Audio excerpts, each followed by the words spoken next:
Oke, sekarang mungkin waktunya biometric authentication.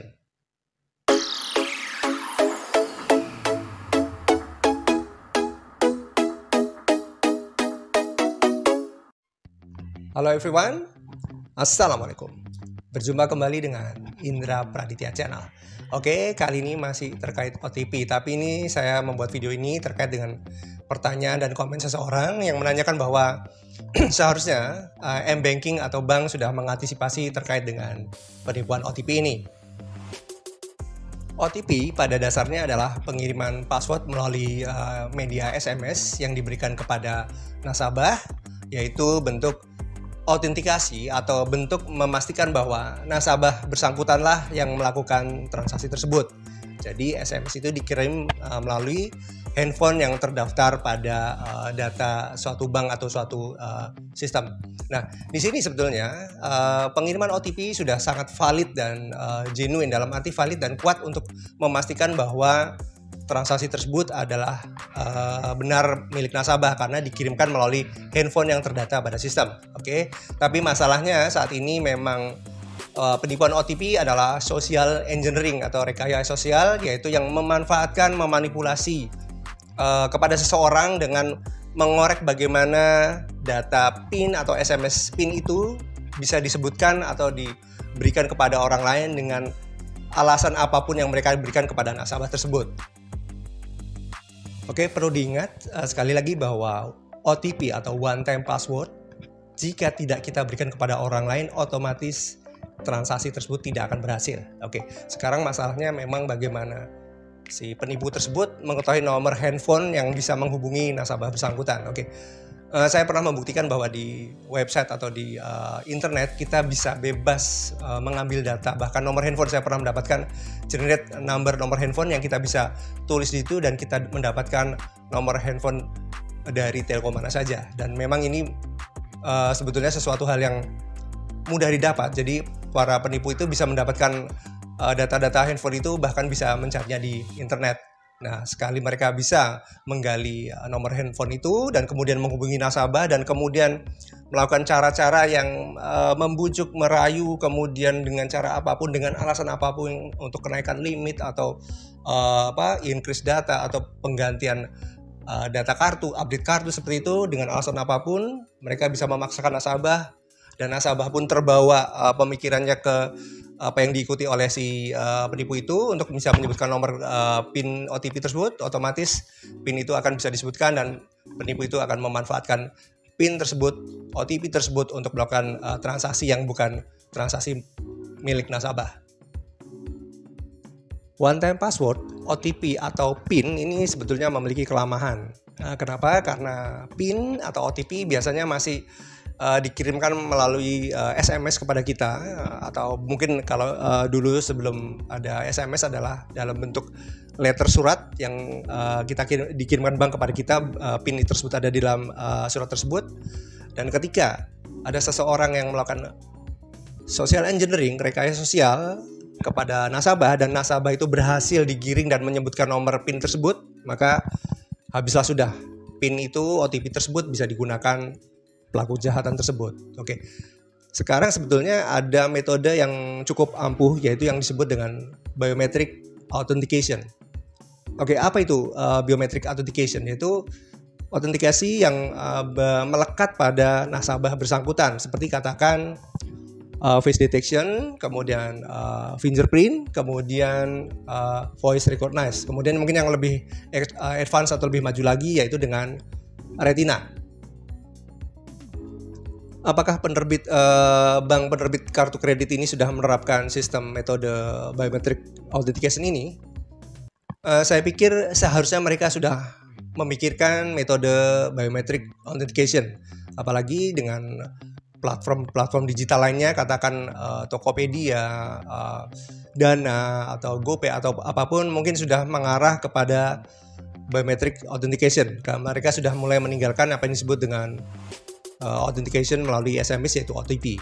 Oke, mungkin, tapi saya pikir memang masalahnya adalah seperti ini. Oke, untuk biometric authentication berarti dibutuhkan gadget atau smartphone yang memang paling tidak memiliki standar untuk bisa melakukan pemindaian wajah fingerprint ataupun sound recognize. Nah, smartphone ini memang otomatis memang mungkin spesifikasinya memang membutuhkan data kriteria atau handphone yang tertentu. Katakan mungkin saya itu kurang tahu ya, apakah memang handphone di atas keluaran tahun 2020 itu memang pasti memiliki spek yang memenuhi syarat untuk ketentuan tersebut. Tapi memang patut kita perhatikan pada nasabah-nasabah bank saat ini.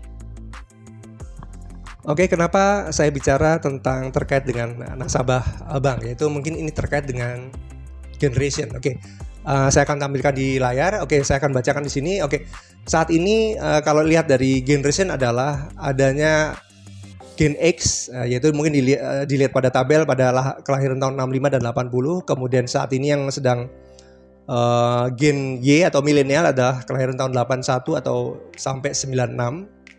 Gen Z adalah kelahiran tahun 97 hingga 2012. Oke. Kalau dilihat dari tabel ini, saya mengacu bahwa nasabah bank masih berkisar pada generasi X, yaitu kelahiran 1965 hingga 80. Ini masih banyak nasabah-nasabah bank, termasuk diri saya sendiri adalah posisi berada di generasi X. Oke, sekarang kriteria generasi X itu apa? Oke, banyak nasabah-nasabah generasi X ini memang mereka cukup adaptif menggunakan gadget pada terbaru saat ini. Tapi sebagian juga tidak adaptif terhadap perkembangan atau kemajuan atau perkembangan handphone, media sosial pada saat ini. Jadi bisa dilihat bahwa nasabah-nasabah bank memang akan masih banyak saat ini berkisar pada generasi X. Otomatis mereka masih sebagian bisa adaptif terhadap kemajuan atau perkembangan teknologi saat ini, atau sebagian sudah memang tidak mengikuti perkembangan teknologi tersebut. Jadi saya pastikan memang mungkin bank akan kesulitan karena saat ini memang generasi X masih berada pada jajaran pada nasabah yang terhadap pada bank tersebut. Jadi memang ini PR besar jika menerapkan pada biometric authentication, berarti nasabah-nasabah tersebut harus juga sudah memiliki atau paling tidak aware dan adaptif terhadap teknologi yang akan maju ke depan, seperti itu.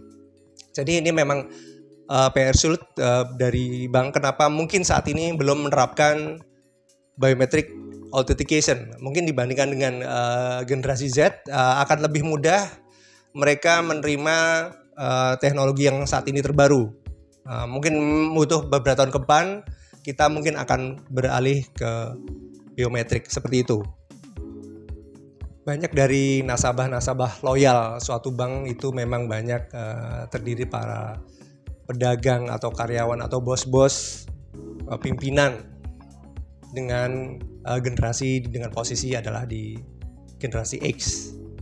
Jadi memang ini bisa dilihat. Bahkan kalau Anda mungkin tidak percaya bahwa direksi di tempat saya bekerja, sebagian itu masih menggunakan handphone jadul, yaitu tidak menggunakan smartphone, tapi handphone jadul polyphonic untuk menemani mereka beraktivitas. Jadi mereka memang masih berpikir simpel dan praktis karena dipikirnya smartphone itu memusingkan dan membuat mereka tidak familiar.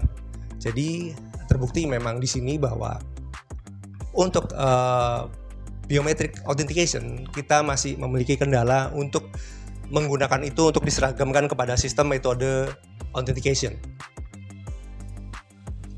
Saya punya keyakinan yaitu dengan metode biometric authentication ini seharusnya mampu menjawab atau mampu menghadapi apa yang disebut kejahatan social engineering.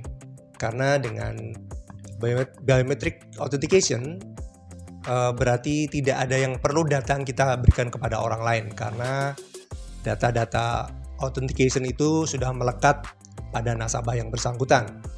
Mungkin memang ini jadi PR besar karena kita memang butuh waktu untuk dapat mensosialisasikan kepada para nasabah, pada customer agar bisa menggunakan gadget atau smartphone yang terupdate, terkini, yang bisa menjawab dengan biometric authentication. Oke viewers, mungkin sekian dulu saja. Oke, karena ini sedang dalam bulan puasa, saya punya sesuatu yang saya ingin sampaikan, yaitu jangan pernah lakukan sodakoh OTP walaupun mereka berani menjanjikan indahnya surga Firdaus. Oke viewers, jangan lupa subscribe dan centang lonceng notifikasinya agar rekan-rekan semua bisa mendapatkan informasi video terbaru dari saya. Oke viewers, Assalamualaikum. Biometric authentication adalah udah imsak. Imsak.